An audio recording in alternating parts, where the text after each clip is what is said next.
All right, welcome to The Explainer. Today, we are jumping into one of the most famous and maybe one of the most misunderstood rules in all of evidence law, the best evidence rule. You've definitely heard a lawyer in a TV show or movie shout this one out. But what is it really? And does it even really exist anymore? Okay, let's get into it. So where does this whole thing come from? Well, it all kicks off in the 18th century with this really powerful line from Lord Hardwicke. The idea was, pretty straightforward. You have to bring the best evidence you've got. If there's an original document, you can't just talk about it, you got to produce it. It sounds like a golden rule for fairness, right? A simple path to the truth. Yeah, but here's where it gets interesting. As simple as that sounds, the real story of this rule is a story of constant retreat. It's been redefined over and over again. So, is it the ironclad principle it seems to be, or is it more like a ghost that just kind of haunts the courtroom? That's what we're here to figure out. Okay, so first things first. To understand where the rule is now, we've got to go back to the beginning, back to the classic idea, or maybe we should call it the myth. The entire rule used to hang on this one distinction. You have primary evidence. That's the real deal, the OG document, the original contract. And then you have secondary evidence, which is anything else, a photocopy, someone's notes about it, even just their memory of it. And the classic rule was super strict. You had to produce the primary evidence, period. The secondary stuff, inadmissible. But you know how it is. Nice, neat theories don't always survive contact with the messy reality of the real world. And almost as soon as this rule was created, courts started finding these huge cracks in its foundation. See, the rule was trying to do two things at once. On one hand, it was supposed to be inclusionary, meaning if all you've got is second-rate evidence, but it's the best available, then the court should let it in.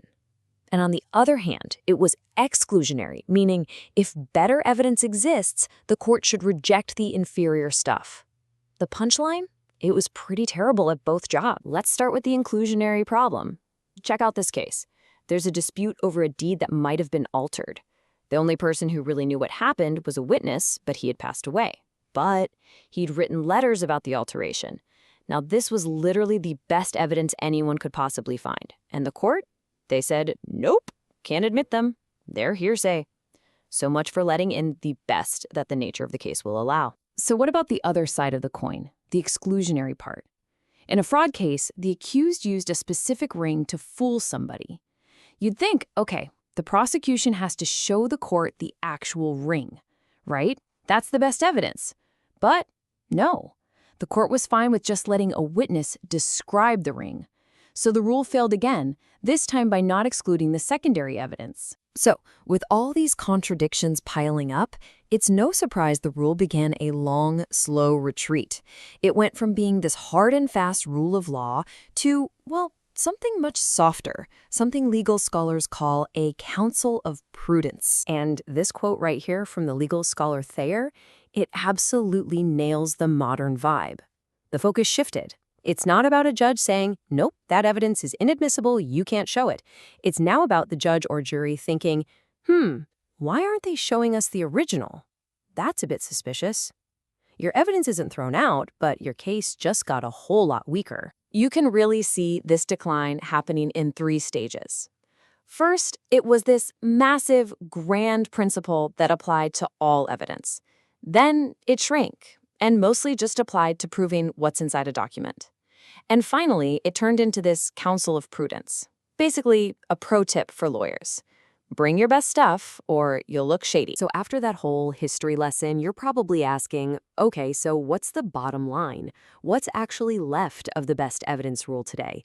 And if you're a law student, listen up, because this is the practical stuff you really need to know. This quote from Justice Menzies in the High Court of Australia is a perfect illustration. Think about it. If you see someone reading a book, say one of the Commonwealth law reports, do you have to physically produce that huge book in court? No, of course not. You can just testify that you saw them reading a book with that title. Why? Because you're not trying to prove the legal content inside the book, you're just identifying an object. And that, right there, is the absolute core of what's left. That's the whole game now. It all boils down to one simple question. Are you trying to prove the actual contents of a legally important document, Or are you just identifying an object that happens to have some writing on it, like the label on a bottle? That's the distinction. So here's the final breakdown. The rule still has a little bit of bite when you're trying to prove the contents of a private document, like a will or a contract.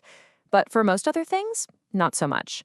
Identifying an item by its label, modern stuff like films and tapes, or anything that's just not practical to haul into court, the rule generally doesn't apply. Now, because it's the law, there are always some weird exceptions. Get this, a film of a striptease act was once thrown out as not being the best evidence because apparently the live performance was. And in a few other strange cases, courts have insisted on seeing the actual broken heater or the torn fishnets instead of just hearing testimony. These are definitely outliers, but they show the ghost of this rule can still pop up. But let's be crystal clear. In England, the place where this all started, they've pretty much called time of death. The official word is that the best evidence rule has expired. It's a historical artifact now. Its spirit lives on as that counsel of prudence, but its power to actually get evidence thrown out of court, that's gone. Okay, so I know what you might be thinking. You just told me the rule is basically dead, so why did we just go through all of that? It's a totally fair question. Why should you care about an expired rule? Here's the point. Understanding the rise and fall of the best evidence rule is so much more than a legal history lesson. It's a perfect case study in how the law evolves. It shows us how rigid ideas have to bend when they meet reality, and how the search for truth is always bigger than any one single rule. So the next time you hear a lawyer object, that's not the best evidence, you'll know the real story. You'll know it's not so simple, and you'll know the deep, fascinating reason why. Thanks for joining us on The Explain.